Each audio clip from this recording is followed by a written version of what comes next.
My name is Aaron Marsters. I am the Assistive Technology Specialist for Department of Defense Schools Europe East, and I'm here to talk to you today about speech recognition. Using speech recognition does involve some skills, and today we're going to talk a little bit about those skills. We're going to give you some strategies that you might be able to work on with your child at home to work on their speech recognition skills, and we're going to give you some strategies to follow along with. What the research talks about when looking at speech recognition is there's not a lot of research for little kids. Most of it's for adults. It does help significantly with spelling errors. It really helps with kids or adults that struggle with fine motor, the physical act of typing. It has been shown to help with students who have writing disabilities. It has shown to improve the quality and quantity of their work. Kids can typically write more in less time with less fatigue, but a big caveat to that is editing does take longer. You can easily compose a very lengthy paper, but it's going to take a fair amount of time to go through and correct it and make sure that the speech recognition was correct enough and said or captured what you wanted it to. Some skills that we're looking at when we are using speech recognition is we want somebody that's very verbal, somebody that is able to clearly express their thoughts and ideas, somebody that has patience so that when the speech recognition software makes a mistake, they're not getting frustrated, they're not slamming their head down, they're not upset, they're not getting grumpy. We want somebody that is able to keep working through the process. We need somebody that is able to be organized, that has a clear idea of a beginning, a middle, and an end. Some things that get in the way is when we use those placeholders, those verbal placeholders, they can impact the accuracy of speech recognition. Or if we have somebody that always forgets what they're saying. I'm talking, and what am I talking about now? They get distracted. So these are skills that can detract from speech recognition, but it's important to note that most of these skills can be taught. So if you're thinking of your child right now and going, well, he isn't the most organized, or we're still working on developing these speech skills, that's okay. They can be developed over time. We've kind of found through trial and error and through research some general strategies that help and have worked for most students. One is that we like short phrases. I want to go with my family to America this summer, full stop, versus I want to go, versus I want to go with my family to America all this summer. We want it in those nice sequential phrases that allow the computer time to capture that speech and allows the user time to capture their thoughts. We need somebody that can speak clearly.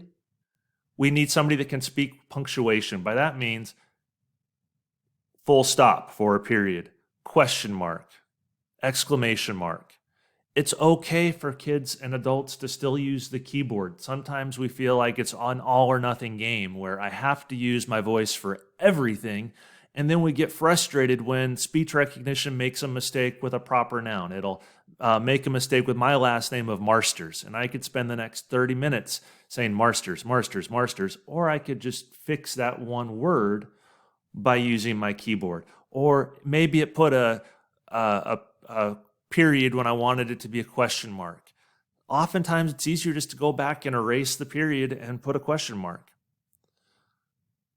Sometimes it can be used. We have some students that are very poor spellers, but actually type most everything. But when they get to a word that they can't spell, instead of asking, hey mom, how do I spell bibliography? They'll turn on speech recognition for that one word. And so they'll just use speech recognition as like an extra helper for when they come to those big words they want to use in their writing, but they're not quite ready to spell it yet.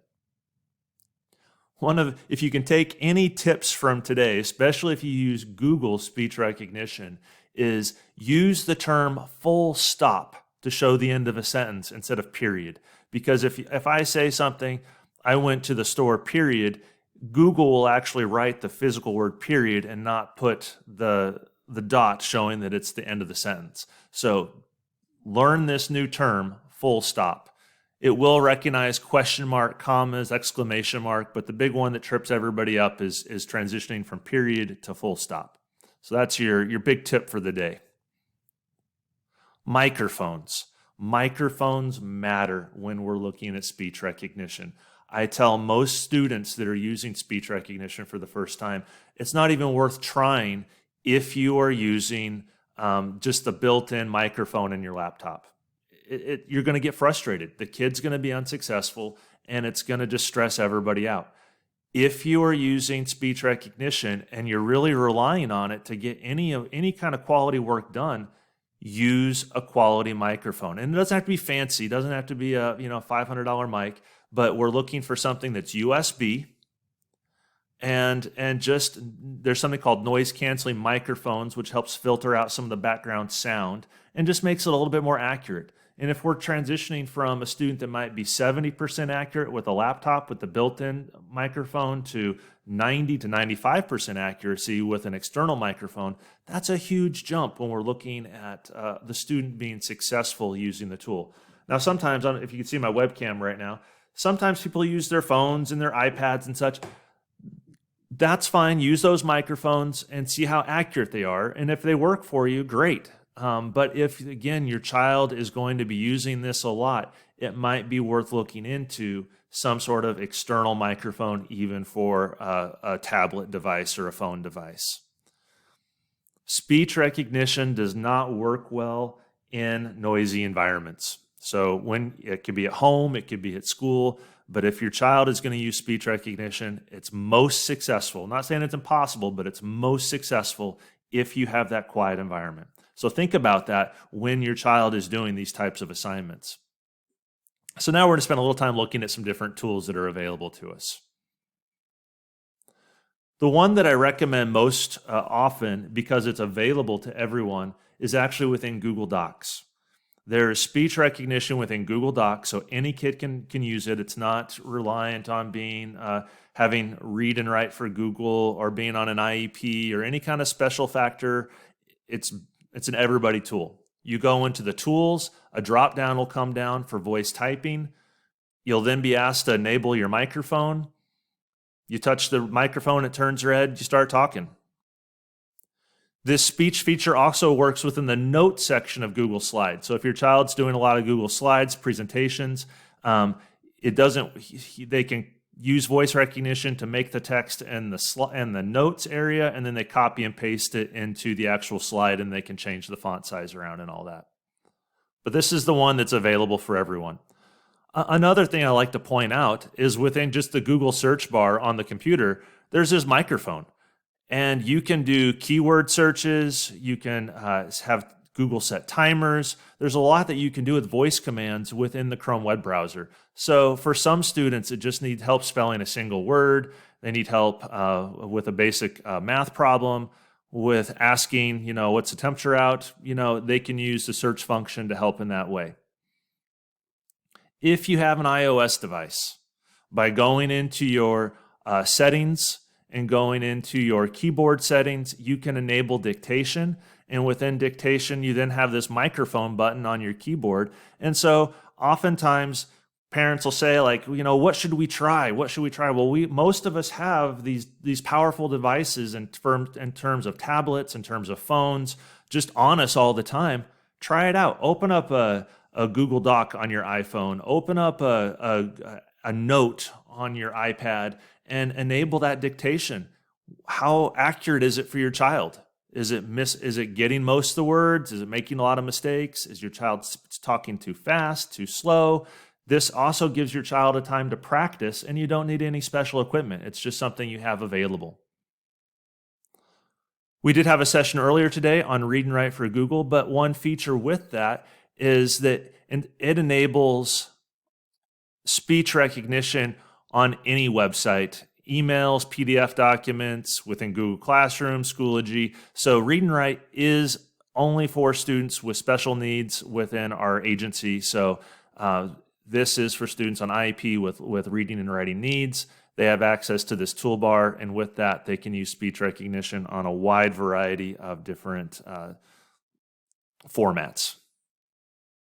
If you're an Android user Android user has built-in text speech recognition within their platform as well.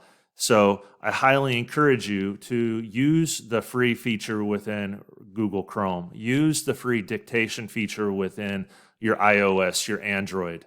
If you're using Windows, if you're using having a Mac, both these programs have dedicated speech recognition software built into their operating system.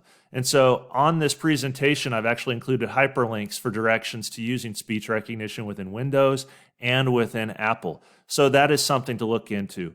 I will say that if given the choice for Windows especially, most kids seem to be a little bit more successful using the Google Chrome free version because it requires a lot less training and it's not reliant on your computer to process all that. It actually sends all the voice to the cloud, it's processed there, and then comes back. Where speech recognition for Windows will actually process it on your machine, and if you don't have a really powerful machine, it can sometimes trip up, and it does require more fiddling with to get working right.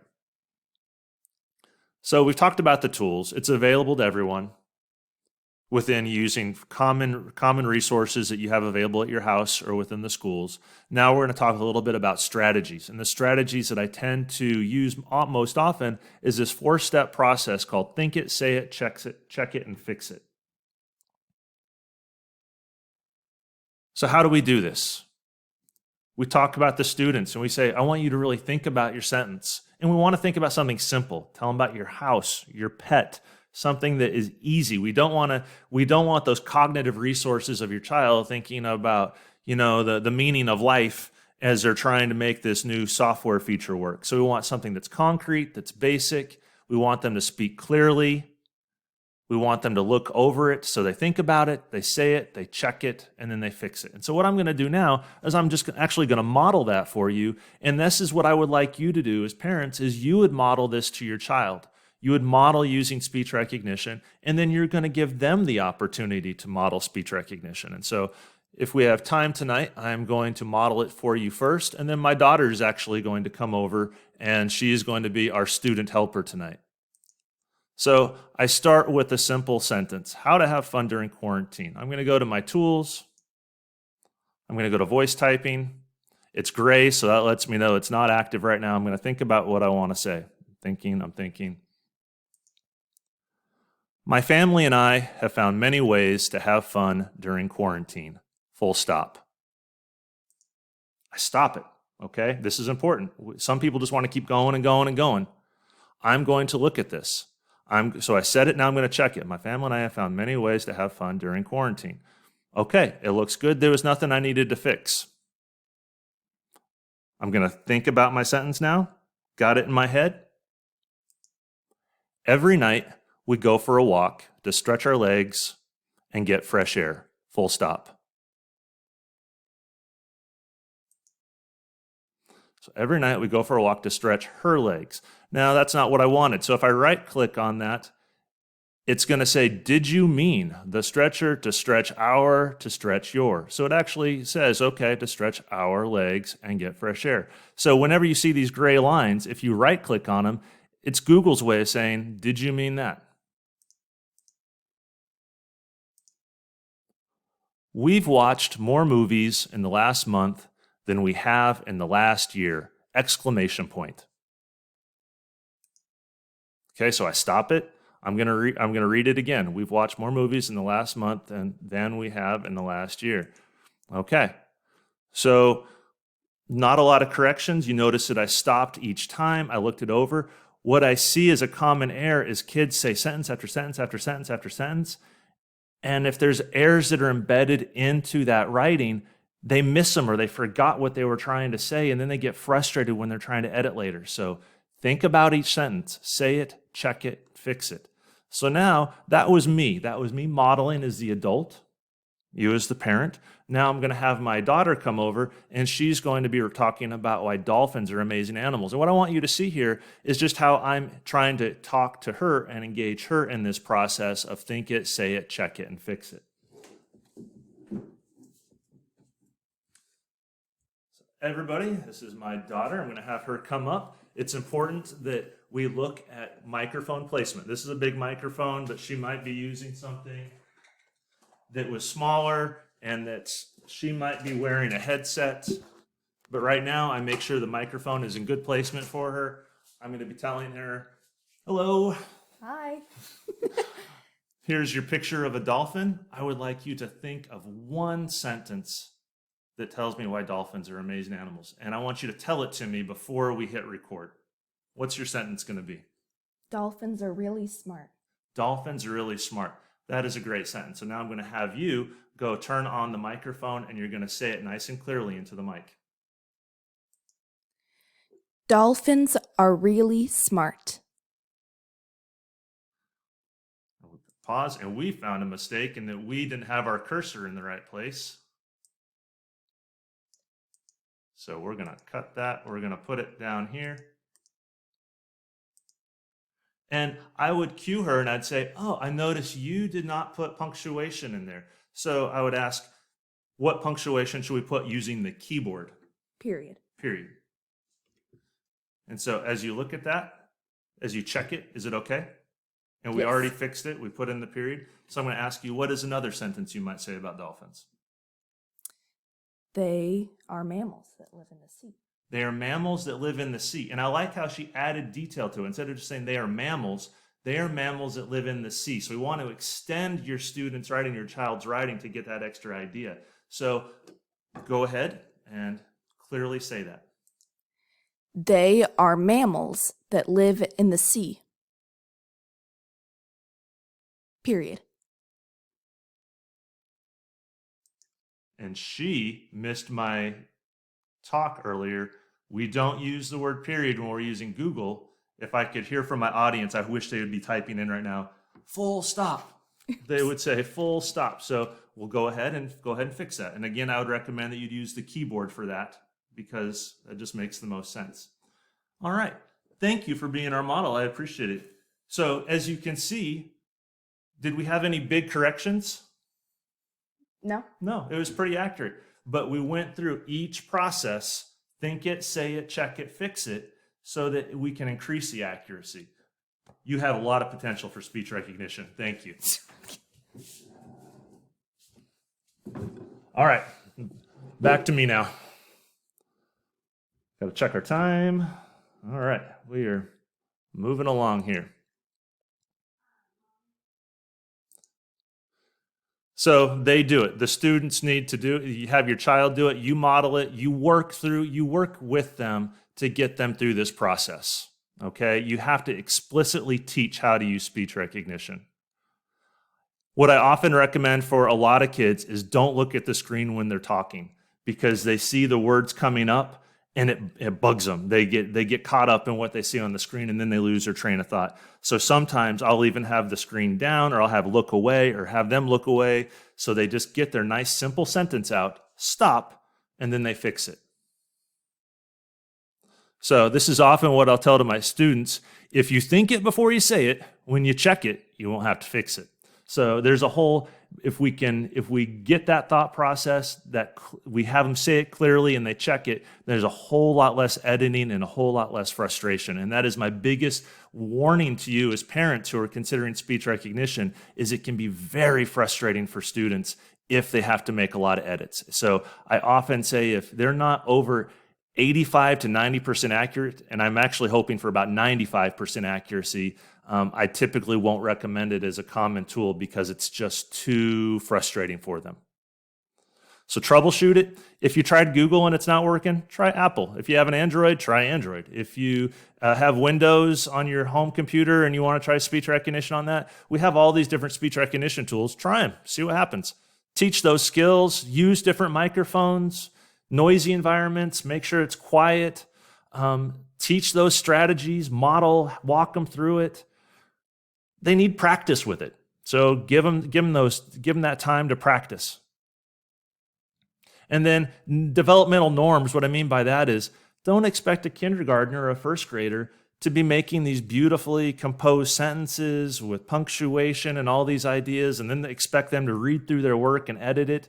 Really, young kids can use speech recognition as a way to kind of capture thoughts, but developmentally, they're not ready for the amount of editing and support that's required for any kind of quality writing just using speech recognition. So within the presentation tonight, I am linking to a couple different guides. And this is something that if eventually you have a printer, if we can get back to schools at some point, this is something that I like having near the computers. This gives the student some strategies for using speech recognition, and it allows you to kind of troubleshoot if they're having problems with it. And it talks about the editor's checklist and then a student guide for speech recognition. And so today, hopefully, we've been able to talk about skills, follow up on this plan, and I hope that you and your children are going to remember full stop, and you're going to remember to think it, say it, check it, fix it strategy to help you become more efficient with speech recognition tools.